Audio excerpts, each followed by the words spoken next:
9 news और मैं हूं आपके साथ नेहा।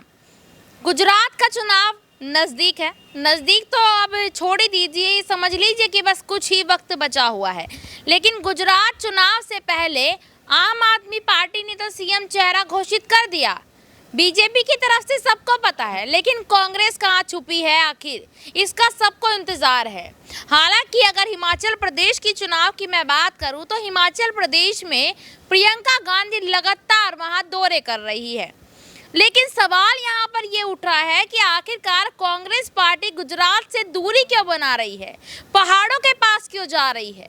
इसका भी एक बड़ा जवाब आपको बता दें कि यहाँ देखा जा रहा है कि गुजरात में कांग्रेस पार्टी की तरफ से बने नए अध्यक्ष मल्लिकार्जुन खड़गे उतरे हैं।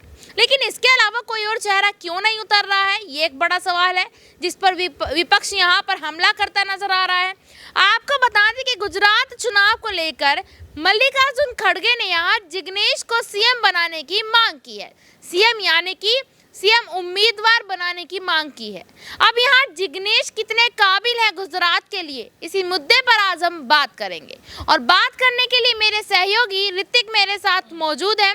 ऋतिक भी लगातार गुजरात की खबरें कवर कर रहे हैं। आपने देखा भी होगा हमारे चैनल पे कि हमारी एसपीएन 9 न्यूज़ की टीम गुजरात की ज़मीन पर उतरी है और गुजरात में जनता से जानना चाह रही है कि जनता किसकी तरफ रुख करने वाली है। आपको बता दें कि 29 अक्टूबर से पहले जो भी सी वोटर सर्वे किया जाता था उसमें सबसे पहले नंबर पर भाजपा रहती थी। लेकिन अब जो सी वोटर सर्वे किए जा रहे हैं उसमें भाजपा दूसरे नंबर पर आ रही है। कारण पता है आपको? कारण है मोरबी पुल हादसा। मोरबी पुल हादसे के बाद यहाँ भाजपा की जो छवि गिरी है, शायद भाजपा उस छवि को बनाने में काफ़ी लंबा टाइम लगा देगी। लेकिन आपको बता दें यहाँ पर अब हम ऋतिक से सवाल लेना चाहेंगे कि ऋतिक सबसे पहले यहाँ मोरबी पुल हादसे को लेकर भाजपा की छवि पर कितना फर्क पड़ा है, उस पर क्या कहना चाहते हैं? देखिए, मोरबी पुल हादसा एक छोटा हादसा नहीं था। कल मैं the Indian express, the Hindu तमाम अखबारों को देख रहा था। उसके पहले मैंने परसों भी देखे। आपने देखा अजीत अंजुम ने भी इस पर पर्दाफाश किया। लगभग 55 बच्चे ऐसे थे जो 55 बच्चों के नाम सहित अखबारों में निकला था। उनके ना माँ बाप मिले, ना कुछ मिला, और ना ही उनके खिलाफ कोई ऐसी कार्रवाई की गई, ना ही उस मैनेजर को पकड़ा गया, और ना ही भूपेंद्र पटेल ने इस्तीफा दिया। अगर आपने मोरबी पुल हादसे का जिक्र किया है तो मोरबी पुल हादसा ये गुजरात के अंदर का सबसे बड़ा हादसा माना गया। क्योंकि यहाँ पर 141 लोगों की अचानक मौत हो जाना, अचानक पुल का टूट जाना कहीं ना कहीं गुजरात मॉडल का फेल्यूर साबित हुआ है। आपने जिक्र किया है कि सीएम फेस को लेकर कि यहाँ सीएम फेस तो कौन हो सकता है, क्या हो सकता है, इस पर हम बाद में बात करेंगे। पहले मोरबी पुल हादसे पे हम बात करेंगे, क्योंकि मोरबी पुल हादसे ने कहीं ना कहीं गुजरात मॉडल को ध्वस्त कर दिया है। भूपेंद्र पटेल के इस्तीफे की मांगने की बात कर रहे थे, भूपेंद्र पटेल ने इस्तीफा नहीं दिया। भूपेंद्र पटेल चलो इस्तीफा नहीं दिया तो माफ़ी तो मांग ही सकते थे ना। माफ़ी मांगने के लिए भूपेंद्र पटेल सामने नहीं आए। अब उठार किसको रहे? सिंधिया को। आप ये सोचिए, सिंधिया मध्य प्रदेश की राजनीति समझते हैं। सिंधिया ने कांग्रेस से इसलिए बगावत की थी क्योंकि सिंधिया को लगता था कि मैं बीजेपी पार्टी में जाऊंगा तो मुझे सीएम का चेहरा मिल जाएगा, सीएम की कुर्सी मिल जाएगी, लेकिन नहीं मिला। शिवराज सिंह चौहान ही अब यहाँ पर सीएम बनी रहे। आप ये सोचिए, सिंधिया को गुजरात भेजने की बात चल रही। भाई साहब, आपके भूपेंद्र पटेल का गुजरात मॉडल ध्वस्त हो गया, मोदी मॉडल ध्वस्त हो गया।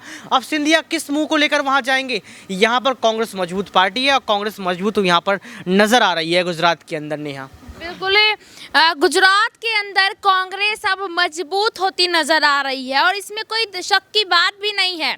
इस वक्त सी वोटर सर्वे में गुजरात में पहले नंबर पर कांग्रेस आ रही है। लेकिन सबसे बड़ी बात जो गौर फरमाने वाली है वो ये है, ये जानते हुए भी कांग्रेस क्यों गुजरात की जमीन पर नहीं उतर रही है, जब ये पता है कि आपकी थोड़ी सी मेहनत से शायद आप भाजपा और विपक्ष को जिक्र करना चाहूँगा। आपने कहा कि कांग्रेस क्यों जमीन पर नहीं उतर रही है।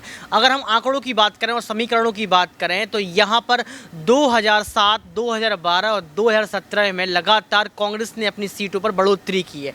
2012 में जहाँ 59 सीटें थी वहीं 77 2017 में देखने को मिली, और 2022 में आप देख लेना 77 से 97 सीट मिलेंगी। क्यों मिलेंगी? आप ये समझिए, क्योंकि कांग्रेस पार्टी के जो जिग्नेश मेवानी हैं वो दलित वोटों को संभाले रखे हुए हैं। अध्यक्ष अभी खड़गे बने हैं, तो अध्यक्ष का आदिवासी वोट लगभग 25% वहाँ पर है। तो आप ये सोच सकते हैं लगभग 35-36% तो यहाँ पर वोट ये हो गया। इसके साथ प्रियंका गांधी की रैली बड़ी होने वाली है वहाँ पर गुजरात के अंदर। राहुल गांधी भी भारत जोड़ो यात्रा के साथ साथ गुजरात में उतरने वाले हैं। तो यहाँ पर महिलाओं वोटों की अगर बात करें तो प्रियंका गांधी लगभग 8 से 12% वोटों को यहाँ पर खींच सकती हैं।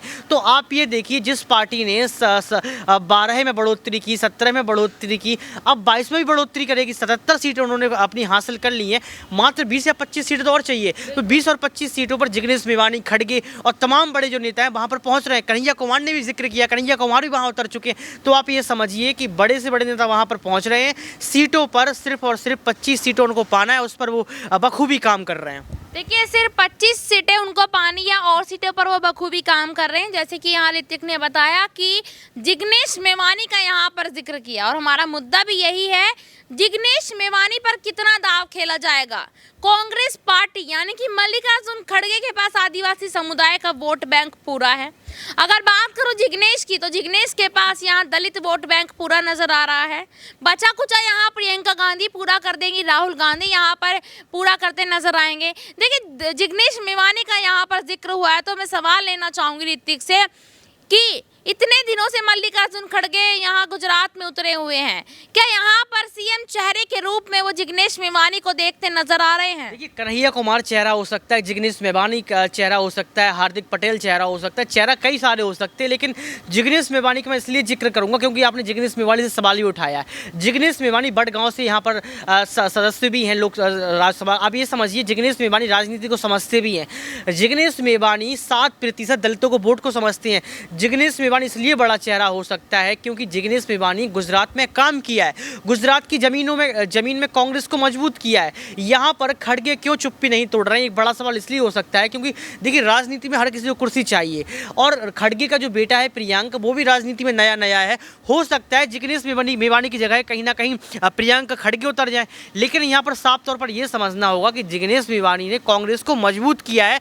2017 में, 2012 में और 2005 से लगातार जिग्नेश मेवानी वहाँ पर काम कर रहे हैं, और खेती किसानी से उनका एक अलग ही वर्चस्व रहा है, लगाव रहा है। उनके पिताजी भी किसान रहे हैं, वो भी किसान के बेटे रहे हैं। तो कहीं ना कहीं किसानों को जो वहाँ पर लाभ नहीं मिल पाया, किसानों के साथ में जो पक्षपात हुआ है, जिग्नेश मेवानी उस पर काम कर सकते हैं। खड़गे को फैसला लेना होगा कि किसको आखिर वो सीएम चेहरा के तौर पर देखते हैं। बिल्कुल सही बात है, यहाँ पर खड़गे को ये देखना होगा कि किसको आखिर यहाँ सीएम चेहरा वो घोषित करने वाले हैं। जैसे कि यहाँ पर प्रियंक खड़गे की भी बात की है ऋतिक ने, क्या यहाँ पर कांग्रेस में बदलाव देखने को मिल सकता है? क्या गुजरात में 3 नाम सामने आ रहे हैं, जिग्नेश मेवानी, प्रियंक खड़गे, कन्हैया कुमार, क्या इनमें से कोई और लूंगा नहीं है प्रियंका गांधी, क्योंकि प्रियंका गांधी भी उतरने वाली हैं। कहीं ना कहीं प्रियंका गांधी हिमाचल प्रदेश को संभाले हुए हैं, लेकिन कहा जाता है कि राजनीति में जो भी गुजरात का मुख्यमंत्री बनता है वो प्रधानमंत्री बन जाता है। जैसे नरेंद्र मोदी वहाँ मुख्यमंत्री रहे, एकदम से प्रधानमंत्री बन गए। तो इस लिहाज से, तो इसलिए छवि देखी जाती है कि प्रियंका गांधी के अंदर इंदिरा गांधी की छवि दिखती है। तो कहीं ना कहीं एक महिला तौर पर देखा जाए तो गुजरात चुनाव में प्रियंका गांधी सीएम का फेस का एक बड़ा नाम हो सकता है, क्योंकि अगर वो यहाँ की सीएम बनेंगी तो कहीं ना कहीं पीएम का रास्ता जो है वो साफ हो जाएगा। आपने यहाँ सीएम से पीएम का रास्ता बताया, तो इस लिहाज से तो फिर भूपेंद्र पटेल भी पीएम बनते नजर आ सकते हैं। भूपेंद्र पटेल इसलिए नहीं बन के नजर आ सकते क्योंकि भूपेंद्र पटेल तो भाई आप देखिए, उनको आनंदीबेन पटेल, विजय रूपाणी के बाद भूपेंद्र पटेल को लाया गया, और नरेंद्र मोदी मुख्यमंत्री हैं और प्रधानमंत्री हैं वहाँ आप देखिए, और प्रधानमंत्री के तौर पर वो ठीक है, और कई सारे बड़े नेता खड़े हुए हैं बीजेपी पार्टी में जो प्रधानमंत्री की दावेदारी पेश करते हैं। भूपेंद्र पटेल को तो इस्तीफा नहीं दिया, भूपेंद्र पटेल को तो जनता ने, गुजरात की जनता ने माफ नहीं किया, तो वो कहाँ से प्रधानमंत्री बन जाएंगे जब मुख्यमंत्री नहीं बनने वाले हैं गुजरात के इस बार। बिल्कुल, यहाँ पर मोरबी पुल हादसे के बाद भूपेंद्र पटेल का रास्ता कहीं ना कहीं अब बंद होता सा नजर आ रहा है। बहुत बहुत धन्यवाद ऋतिक, आपने मेरे सारे सवालों का यहाँ पर जवाब दिया, लेकिन ये देखना होगा कि क्या जिग्नेश मेवानी के चेहरे पर गुजरात में दाव खेला जाता है कि नहीं। आज के लिए इतना ही, फिर आपसे मिलूंगी किसी दूसरे मुद्दे पर। तब तक के लिए जुड़े रहिएगा SPN9 न्यूज़ के साथ, और आपको हमारी रिपोर्ट कैसी लगी हमें कमेंट बॉक्स में जरूर बताइएगा। धन्यवाद।